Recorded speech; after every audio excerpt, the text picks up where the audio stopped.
तक हमने कई परिवर्तनों को देखा।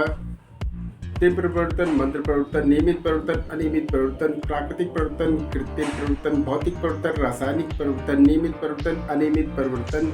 इसी तरह से की कड़ी में आता है आपका जटिल परिवर्तन। ये जटिल परिवर्तन क्या है? वास्तव में यह नाम से स्पष्ट होता है कि यह जटिल है, कठिन है। यह साधारण परिवर्तन नहीं है। जैसे पानी को गर्म करना एक साधारण परिवर्तन है। पानी को गर्म किया, पानी गर्म हो गया, ये परिवर्तन हो गया। किंतु जटिल परिवर्तन कई चरणों, कई प्रक्रियाओं, कई अवस्थाओं से होकर गुजरता है, इसीलिए जटिल परिवर्तन है। जैसा कि भोजन का पाचन एक जटिल परिवर्तन है। वो कैसे? क्योंकि जब आप भोजन खाते हैं तो पहले वह मुंह में जाता है, यहाँ लार से उसकी क्रिया होती है, एंजाइम की क्रिया होती है, फिर वह ग्रसनी से होते हुए पेट की अमाशय में आता है। अमाशय में गैस्ट्रिक जूस और हाइड्रोक्लोरिक अम्ल इत्यादि की क्रिया के द्वारा भोजन का और सरलीकरण होता है और छोटे छोटे टुकड़ों में टूटता है और कई घंटे तक वहाँ पर भोजन पड़ा रहता है। फिर उसके बाद वह छोटी आंत में जाता है, वहाँ और पाचन होता है, वहाँ पित्त रस भी मिलते हैं जिससे वहाँ वसा का एमल्सीकरण भी होता है। फिर उसके बाद वह बड़ी आंत में जाता है और फिर कचरा बाहर निकाल दिया जाता है। इस तरह से भोजन का आपने पाचन देखा कि कितनी प्रक्रियाओं से गुजरा। मुँह, अमाशय, छोटी आंत, बड़ी आंत, और इसके साथ ही साथ इसमें कई एंजाइम काम कर रहे हैं, कई रसायन काम कर रहे हैं, कई अम्ल काम कर रहे हैं, यानी कई तरह की चीज़ें काम कर रही हैं और इस तरह से उसमें तरह तरह के बदलाव आ रहे हैं। तो इस तरह का यह जटिल परिवर्तन है। तो मनुष्य में होने वाले जितने भी परिवर्तन हैं जटिल परिवर्तन है, चाहे ये श्वसन हो, चाहे उत्सर्जन हो, चाहे प्रजनन हो, चाहे जो भी तरह की परिवर्तन है, परिसंचरण है, ये सब जटिल परिवर्तन के ही उदाहरण हैं। अब हम आगे देखते हैं कि जटिल परिवर्तन के और क्या क्या उदाहरण हो सकते हैं। क्या आपने तितली देखा है? बिल्कुल आपने तितली देखा होगा। तो क्या यह सीधे तितली बन जाता है?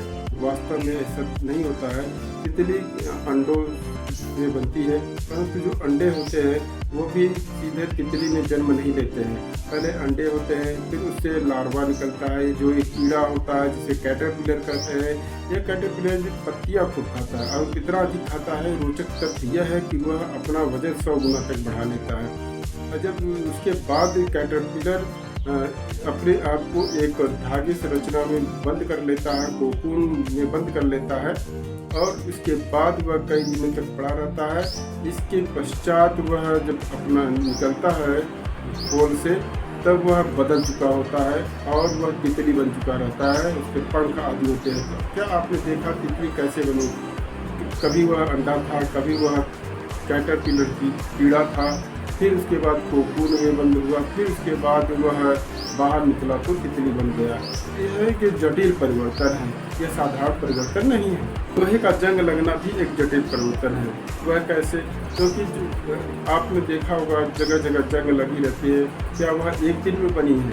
क्या वह तक्षण बनी है? क्या वह केवल एक चीज़ से बनी है? नहीं, वास्तव में जंग लगने के लिए ऑक्सीजन और नमी होना आवश्यक है। जब आप किसी कील को या किसी चीज़ को, लोहे की चीज़ को पानी में रखे रहते हैं तो कुछ दिन बाद उसमें जंग लग जाती है, क्योंकि उसमें नमी भी मिली, ऑक्सीजन मिला और फिर उस पर रासायनिक क्रिया हुई और तब जाके वह जंग लगता है। इस तरह से लोहे पर जंग लगना भी एक जटिल परिवर्तन है। इसके बाद तो दूध से दही बनना क्या जटिल परिवर्तन है? जी हाँ, दूध से दही बनना भी जटिल परिवर्तन है, क्योंकि दूध से दही साधारण तरीके से नहीं बनता है। उसमें एक बैक्टीरिया डाला जाता है। वह बैक्टीरिया दूध के ग्लूकोज को तोड़ता है, काटता है या खाता है। इसकी प्रक्रिया में अम्ल बनता है जो कि दूध को खट्टापन प्रदान करता है। और फिर यह तुरंत नहीं बन जाता है।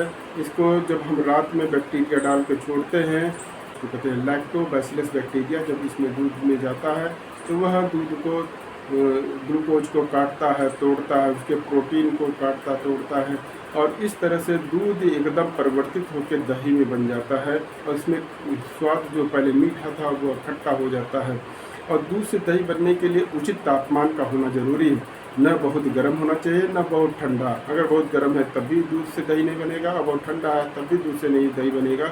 इस तरह से आपने दूध से दही बनने में देखा कि तापमान की भी भूमिका होती है, बैक्टीरिया की भी भूमिका होती है और इसमें लैक्टिक अम्ल भी बन रहा है और इस तरह से दूध से दही में बदल रहा है। तो यह एक जटिल परिवर्तन है। तो आपने जटिल परिवर्तन को इस तरह से समझा होगा कि जटिल परिवर्तन वह परिवर्तन है जो कई प्रक्रियाओं, कई चरणों, कई अवस्थाओं में से होकर गुजरता है। तो ऐसे जो परिवर्तन होते हैं वे जटिल परिवर्तन होते हैं।